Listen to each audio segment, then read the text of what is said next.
హైదరాబాద్పై రాష్ట్ర ప్రభుత్వం special focus పెట్టింది. ఇందులో భాగంగానే సిటీలో యంగ్ ఆఫీసర్లను నియమించనున్నట్లు తెలుస్తోంది. జీహెచ్ఎంసీ హెచ్ఎండిఏ వాటర్ బోర్డుకు ప్రత్యేక ఐఏఎస్ ఆఫీసర్లు అపాయింట్మెంట్ చేసింది. జీహెచ్ఎంసీ కమిషనర్గా ఆమ్రపాలి, హెచ్ఎండిఏకు సర్ఫరాజ్ నియామకమయ్యారు. అయితే సిటీ డెవలప్మెంట్, మూసీ సుందరీకరణపై సర్కార్ ఫుల్ ఫోకస్ చేసినట్లు తెలుస్తోంది. ఇదే ఇష్యూపై మరిన్ని డీటెయిల్స్ అందించడానికి శ్రవణ్ లైవ్ లో ఉన్నారు. శ్రవణ్, సిటీపై సర్కార్ స్పెషల్ ఫోకస్ పెట్టినట్లు తెలుస్తోంది. మరి దీనికి సంబంధించిన అప్డేట్స్ ఏంటి? హైదరాబాద్ డెవలప్మెంట్ పై రాష్ట్ర ప్రభుత్వం ఫోకస్ చేసినట్లు కనిపిస్తుంది. జీహెచ్ఎంసీ కమిషనర్గా అమ్రపాలిని రాష్ట్ర ప్రభుత్వం నియమించింది. ఇప్పటికే ఆమె హెచ్ఎండిఏతో పాటు మూసీకి ప్రత్యేకంగా ఆమెని నియమించింది రాష్ట్ర ప్రభుత్వం. సో అదనంగా ఫుల్ అడిషనల్ ఛార్జ్ బాధ్యతలు జీహెచ్ఎంసీ కమిషనర్గా అమ్రపాలికి ఇవ్వడం జరిగింది. సో జీహెచ్ఎంసీలో జరిగేటువంటి ప్రతి పనిని మొన్నటి నుంచి అంటే గడిచినటువంటి 2 రోజుల నుంచి అమ్రపాలి ప్రత్యేకమైనటువంటి ఫోకస్తో ముందుకు కొనసాగిస్తారు. జీహెచ్ఎంసీ కమిషనర్ అనే బాధ్యత నేరుగా జనంతో హైదరాబాద్ డెవలప్మెంట్, హైదరాబాద్ అంటే రాష్ట్ర రాజధానిలో జరిగేటువంటి ప్రతి డెవలప్మెంట్ యాక్టివిటీ జీహెచ్ఎంసీతో అనుసంధానం అయి ఉంటుంది. కాబట్టి అమ్రపాలి ఆధ్వర్యంలో డెవలప్మెంట్ యాక్టివిటీస్ కొంచెం అగ్రెసివ్గా ముందుకు వెళ్తాయి. అండ్ చాలా డెవలప్మెంట్ బాగా జరుగుతుందని మేబీ ప్రభుత్వం భావించి ఉండొచ్చు. అందుకే జీహెచ్ఎంసీ కమిషనర్గా అమ్రపాలికి బాధ్యతలు అప్పగించారు. అప్పటి వరకు కమిషనర్గా ఉన్నటువంటి రొనాల్డ్ రోస్ని ప్రభుత్వం అక్కడి నుంచి బదిలీ చేసింది. ఇక అది కాకుండా అశోక్ రెడ్డి, వాటర్ బోర్డ్ ఎండీగా అశోక్ రెడ్డిని రాష్ట్ర ప్రభుత్వం నియమించింది. ఆయన హైదరాబాద్లో ఉండే ప్రతి డ్రైనేజీకి సంబంధించిన వ్యవస్థను, జనంకి మంచినీరు అందించేటువంటి వ్యవస్థను మొత్తం కూడా అశోక్ రెడ్డి ఆధ్వర్యంలో జరగనుంది. ఇటీవల ఎండాకాలంలో నీళ్ళకి సంబంధించిన ఇబ్బందులు చాలా వస్తున్నాయి అనేటువంటి విమర్శలు వచ్చాయి. వాటర్ ట్యాంకర్లకు సంబంధించినటువంటి అంశం తెర మీదకి వచ్చింది.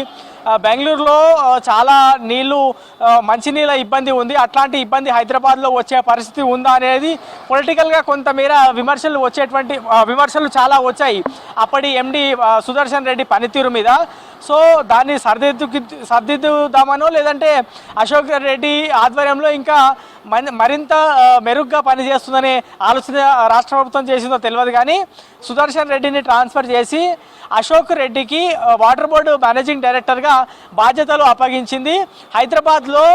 హైదరాబాద్తో పాటు శివారు ప్రాంతాల్లో మంచినీళ్ళ సరఫరా అనేది నిరంతరం జరిగేందుకు ఎట్లాంటి ఇబ్బందులు రాకుండా చూడాల్సినటువంటి బాధ్యత వాటర్ బోర్డు అధికారులది, వాటర్ బోర్డు ఎండీది. సో రెగ్యులర్గా ఆయన ప్రొయాక్టివ్గా పనిచేయాల్సి ఉంటుంది.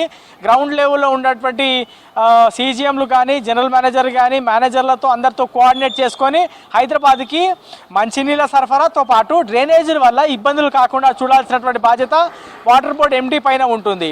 ఇక HMDA, Hyderabad metropolitan development authority, GHMC పరిధి అవతల వైపు మొత్తం కూడా హెచ్ఎండిఏ చూస్తుంటుంది. పర్మిషన్లు కానీ, పెద్ద పెద్ద లేఅవుట్లు కానీ, ఇటీవల భూములకు సంబంధించినటువంటి వేలం కానీ ఇవన్నీ కూడా హెచ్ఎండి ఆధ్వర్యంలోనే జరుగుతూ ఉంటాయి.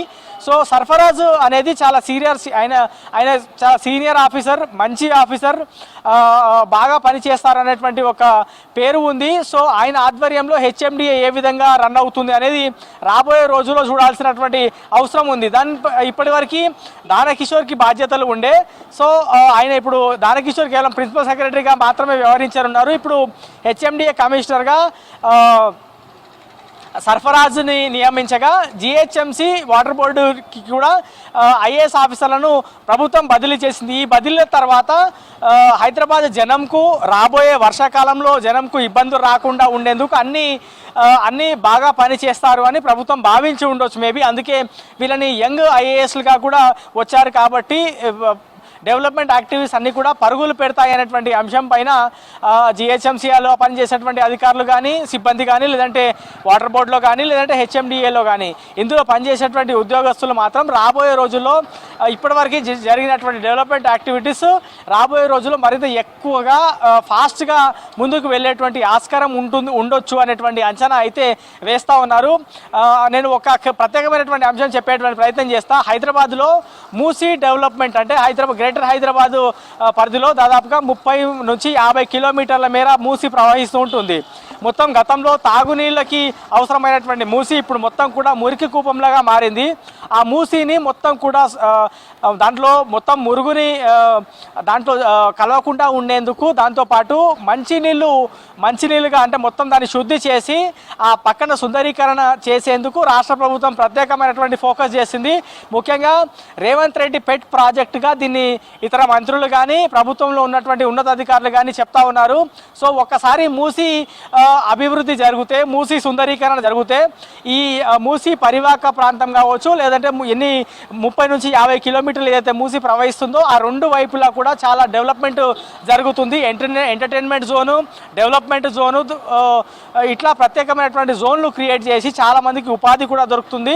దానికి అమరపాలి సరైనటువంటి ఆఫీసర్గా మేబీ రాష్ట్ర ప్రభుత్వం భావించి ఉండొచ్చు, అందుకే ఆమెకి బాధ్యతలు ఇచ్చి ఉండొచ్చు అనేటువంటి భావన అయితే చాలా మందిలో వ్యక్తం అవుతుంది.